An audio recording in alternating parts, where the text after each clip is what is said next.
Esta edição do Revista começa com mais um capítulo sobre a queda do viaduto Batalha dos Guararapes, na região norte de Belo Horizonte.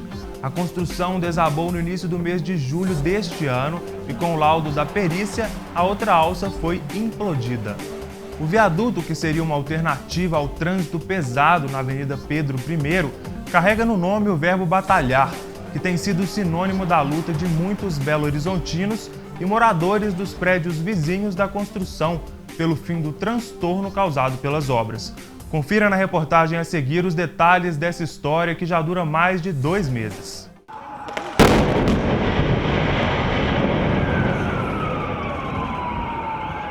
Minutos antes do prazo final para a desocupação dos imóveis que ficam próximos ao viaduto, os últimos moradores ainda saíam dos apartamentos. Não, eu estou saindo, vou voltar mais tarde, só para depois da implosão mesmo. Não quis ir pro hotel? Não, não deu para mim, não. Minha família já está no hotel, já tem um tempinho. Só vim aqui hoje mesmo só pegar algumas coisas que ficaram para trás. Síndicos dos prédios e fiscais da Defesa Civil também acompanharam o processo. Como o nosso prazo era até hoje às 8, então foi uma saída tranquila de quem ficou, não haviam muitos moradores. Hoje eu estou bem segura do que vai acontecer, que nós vamos ficar livres disso mesmo, que nós não queremos mais viaduto aqui. Esse é o nosso sonho, disso acabar, desse pesadelo acabar. O som do apito sinalizava o toque de recolher e o agente anunciava o último aviso. Solicitamos a evacuação dos imóveis! O início do tormento dessas famílias tem data. Começou no dia 3 de julho deste ano, quando a alça sul do viaduto Batalha dos Guararapes caiu. 23 pessoas ficaram feridas e 2 morreram. De acordo com o laudo da perícia, a obra desabou por erros de cálculo nos pilares que sustentavam a estrutura. Durante a demolição do viaduto que caiu, escoras foram utilizadas para proteger a alça norte, que sofreu um pequeno abalo com o acidente. Dias depois, técnicos decidiram pela implosão.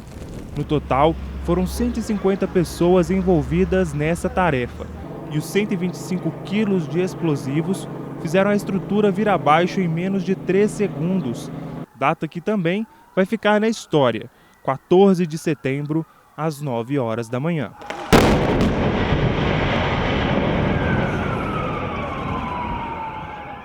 Numa operação complexa como essa, pode haver percalços e algum atraso, mas a gente espera que domingo que vem tudo esteja limpo. Lá em 2011, nós questionamos a posição desse viaduto, nós questionamos a proximidade dele, nós questionamos a desvalorização que esse viaduto ia trazer, e isso era uma tragédia anunciada. Após a implosão da alça norte do viaduto Guararapes, os próximos passos são a demolição e a remoção dos escombros.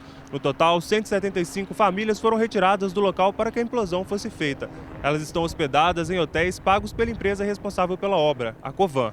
Os moradores que não quiseram se hospedar no hotel, aos poucos voltam para casa.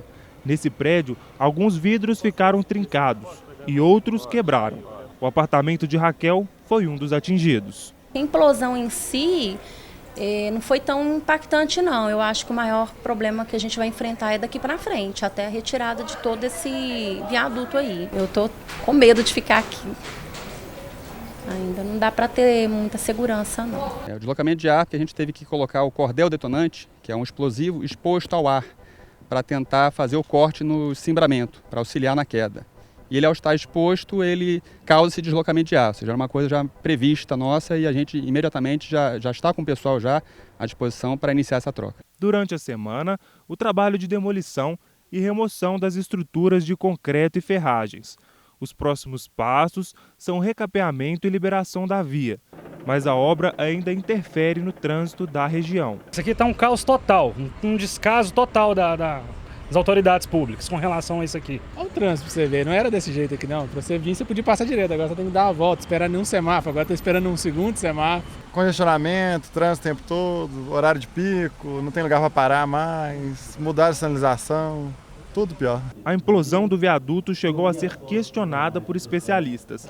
Esse professor de engenharia afirma que estudos técnicos indicavam a possibilidade de recuperação da obra. A gente entende que, nesse caso, a decisão saiu do campo da engenharia e adentrou para o campo político-administrativo, né?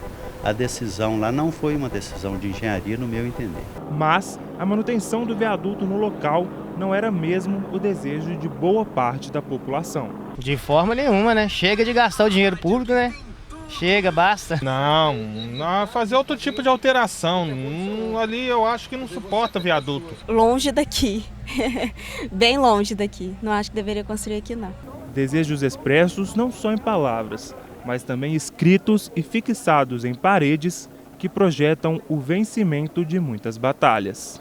Parte do processo eleitoral, as pesquisas de intenção de voto são comuns neste período.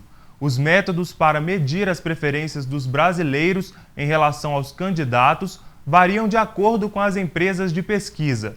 Mas, segundo especialistas, elas são confiáveis e os métodos cada vez mais sofisticados. E você já parou para pensar como são feitas essas pesquisas? Veja os detalhes na reportagem a seguir. Nas ruas ou pelo telefone, a forma de pesquisar a intenção de voto dos eleitores varia entre as principais empresas de estatísticas eleitorais do Brasil. Milton Marques é especialista no assunto. Desde a abertura democrática do país, eu estive presente em quase todas as eleições presidenciais, com exceção da última eleição da Dilma, centenas de governadores e prefeitos. Então é um tema que eu particularmente gosto muito, que tem uma experiência profissional muito grande.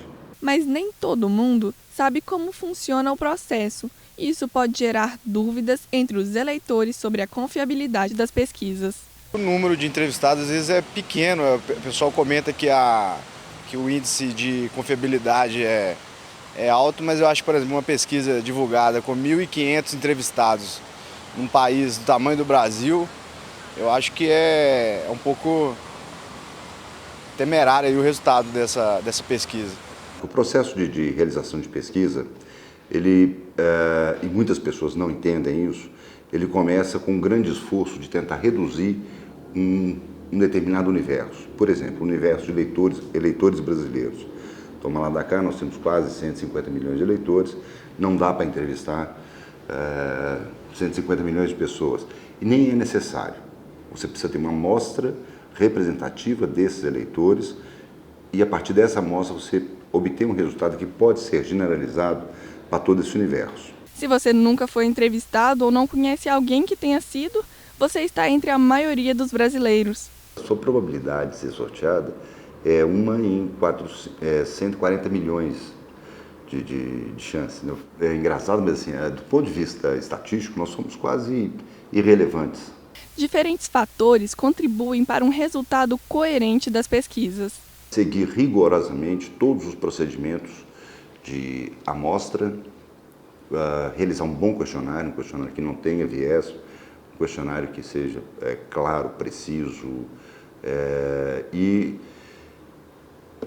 ter um bom trabalho de campo, né? Um campo muito bem supervisionado, verificando se os entrevistadores foram na cidade, se fizeram as perguntas corretamente e um bom processamento. O processamento é uma boa apuração dos resultados. Todo esse processo que garante confiabilidade do resultado.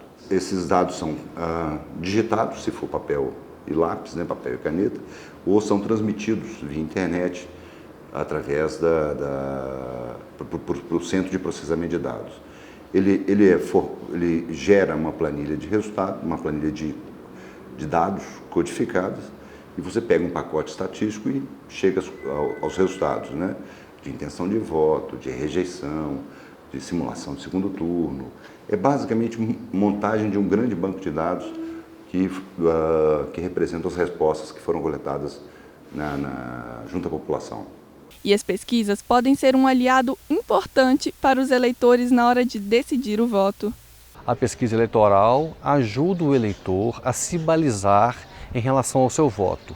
Entre os diversos elementos que ele utiliza, como o passado do candidato, as suas propostas, o posicionamento em relação aos seus adversários, o eleitor também utiliza as pesquisas para ver a chance de vitória de cada um dos candidatos que postulam um cargo no executivo ou ao legislativo. Então ele é mais um elemento informacional. É o eleitor que move a pesquisa e não a pesquisa que move o eleitor. A pesquisa é apenas mais um dos elementos que ele toma, que ele leva em consideração na hora de definir o seu voto. O Revista vai para um rápido intervalo. No próximo bloco, você acompanha a entrevista especial sobre o papel da Organização do Tratado do Atlântico Norte, a OTAN, no cenário internacional. Tem ainda a dica cultural para o final de semana, com Ana Júlia Goulart. Não sai daí, até já!